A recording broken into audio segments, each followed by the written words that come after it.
हम सभी ने कभी न कभी चाहे अपनी पर्सनल या प्रोफेशनल लाइफ में खुद को एक ऐसी स्थिति में पाया होगा जहां दूसरे लोग हमें डोमिनेट करते हैं या नेगेटिव तरीके से नियंत्रित करने की कोशिश करते हैं।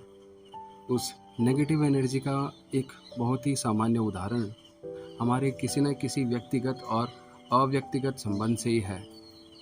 जब कोई व्यक्ति हमसे नाराज़ होकर हमें डोमिनेट करता है और हमें रिएक्ट करवाने में या फिर उदास करने में सफल हो जाता है, एक समय के बाद वो ये महसूस करने लगता है कि उसके पास आपको कंट्रोल करने का एक अदृश्य और शक्तिशाली रिमोट कंट्रोल है, जिसका उपयोग करके वो जब चाहे उसे नियंत्रित कर सकता है या कुछ करके वो हमसे नाराज़ हो जाता है और इस तरह से जो भी वो हासिल करना चाहता है उसमें सफल हो जाता है।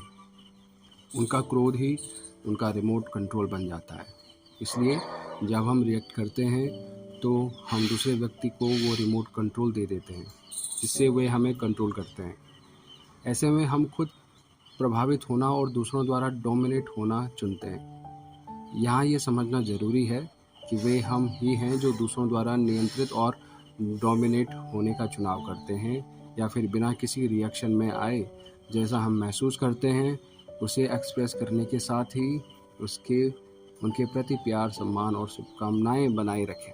आइए खुद को दूसरों के द्वारा डोमिनेट और बाहरी सत्ताएं यानी कि लोग और चीज़ें उनके प्रभाव से खुद को बचाएं, नहीं तो हम अपनी आध्यात्मिक ऊर्जा को खो देंगे।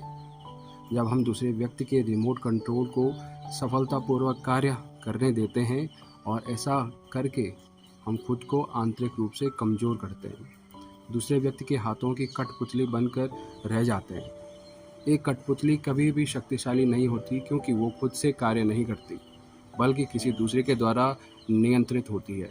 अगर हम अपनी एनर्जी को बचाना चाहते हैं और आध्यात्मिक रूप से मजबूत होना चाहते हैं तो हमें इसे रोकना होगा।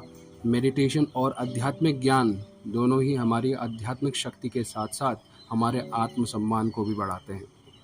ये दोनों हमें खुद को नियंत्रित रखने में मदद करते हैं और साथ ही न सिर्फ दूसरे के रिमोट कंट्रोल के कार्य को असफल बनाते हैं बल्कि खुद भी आक्रामक न होकर ज़रूरत पड़ने पर खुद के लिए खड़े हो पाते हैं।